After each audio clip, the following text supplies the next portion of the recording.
Pemirsa, perdagangan saham di Bursa Efek Indonesia baru saja berakhir. Kita akan membahasnya bersama analis Binda Arta Sekuritas. Dan untuk membahas bagaimana pergerakan IHSG sepanjang hari ini, kita telah terhubung dengan Nafan Aji Gusta Utama, analis Binda Arta Sekuritas. Mas Nafan. Ya, pemirsa satu. Iya, Mas Nafan, ini kalau kita lihat hari ini IHSG bergerak cukup mix atau fluktuatif lah di sesi satu tadi. Bahkan kita lihat hari ini di sore hari ini bahkan ditutup akhirnya melemah seperti itu, sama seperti bursa regional lainnya yang juga melemah. Nah, Anda melihat apa yang membuat IHSG berada di zona merah? Saya cermati bahwasannya ketika para pelaku pasar memanfaatkan katalis positif ya, ketika pada waktu pagi itu seluruh bursa diregulasi kompak melalui penguatan, maka dari itu juga penguatan IHSG pun juga terpenuhi ya, begitu ya, karena memang mendapatkan katalis positif misalkan dari pidato Trump, misalkan berhubungan dengan akan adanya pembatasan skenario social distancing ataupun juga lockdown. Memang kalau kita lihat dari jumlah tingkat mortalitas yang meningkat mungkin akan saya melihat agak mulai stagnan ya, begitu ya, sejak hari libur. Jadi ada kemajuan, begitu ya.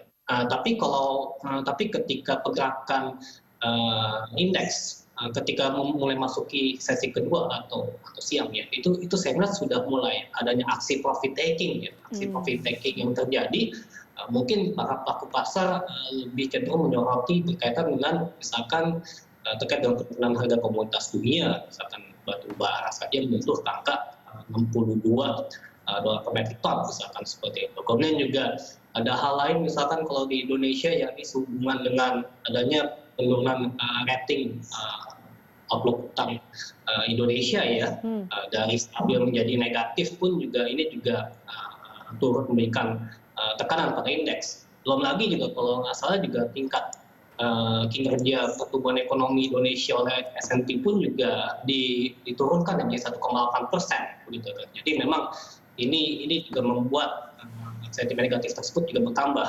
Kemudian juga di sisi lain, foreign direct investment Indonesia ternyata mengalami hasil yang kurang memuaskan ya, begitu ya.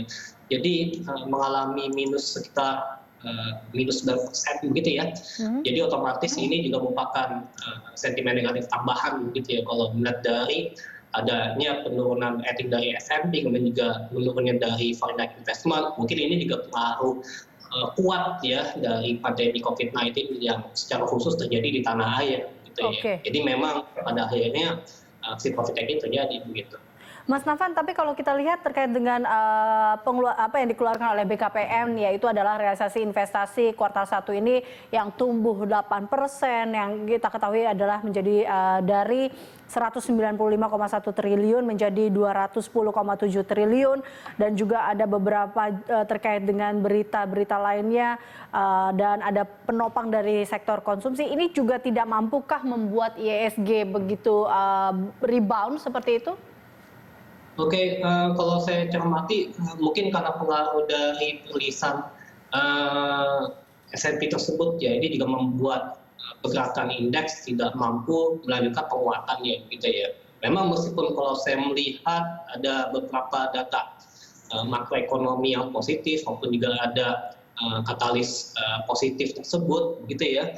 Tapi kalau saya melihat selama IHSG masih mencatatkan net sell asing begitu ya, karena juga minggu lalu juga terjadi dan hal tersebut berlanjut. Dan juga kalau saya melihat selama pergerakan harga emas ya, kalau saya melihat memang trennya masih positif ya, karena memang termasuk dari instrumen safe haven. Jadi otomatis pun juga mungkin pergerakan IHSG pada hari esok ya, saya pikir akan lebih cenderung terkoreksi lagi begitu ya. Jadi saya pikir apalagi juga kalau saya melihat untuk data makroekonomi domestik maupun juga global ke depannya masih belum memberikan high positive market impact Oke. gitu ya. Jadi Berarti Anda mungkin melihat para pasar peluang pikir peluang relaksasi terlebih IHSG dahulu. sendiri seperti apa, Mas Nafan? Peluang IHSG di pekan ini akan seperti apa? Melihat bahwa awal pekan ini saja kita berada di zona merah, mampukah kita di pekan ini dengan katalis yang bisa dikatakan masih minim katalis positif ini, mampukah kita naik dari angka 4.700 atau mungkinkah kita masih akan tetap di bawah 4.700?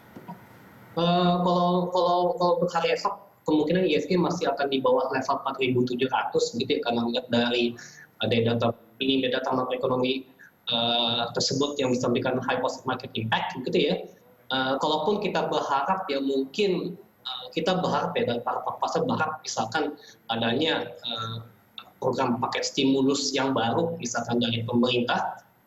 Kalaupun misalkan dari global mungkin adalah berbagai terobosan ya yang mungkin bisa dikeluarkan oleh statement misalkan oleh Donald Trump maupun juga IMF maupun juga WHO gitu ya.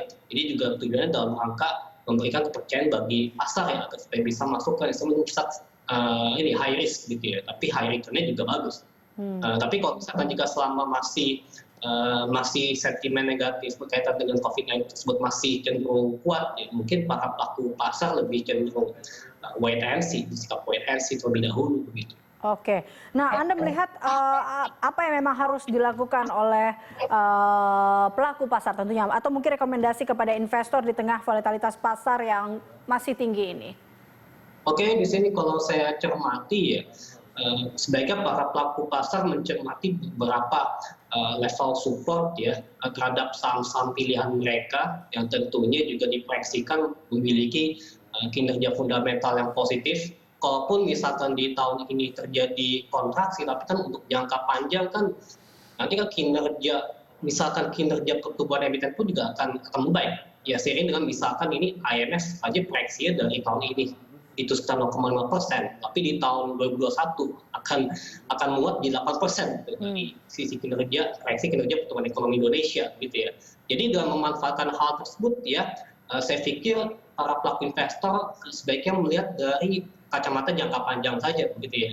Jadi kalau misalkan jika pandemi COVID-19 tersebut sudah berakhir pada kuartal kedua, kuartal ketiga, kita nggak tahu ya begitu ya. Ini kuartal keempat sudah mulai. Jadi akan ada potensi rebound pada kuartal keempat tentunya seperti itu. Oke, baik. Terakhir prediksi Anda terkait dengan IHSG akan seperti apa? Walaupun Anda mengatakan IHSG masih akan berada di zona merah besok, tapi prediksi Anda kira-kira akan berada di support and resistance berapa? Yang paling ini ya tidak terlalu mengalami pelemahan signifikan untuk hari esok ya. Yang paling lebih cenderung sideways yang kita melemah. Untuk supportnya saya tetapkan di level 4.569, resistensi saya tetapkan di level 4.748. Oke, baik. Terima kasih Mas Nafan telah bergabung bersama kami.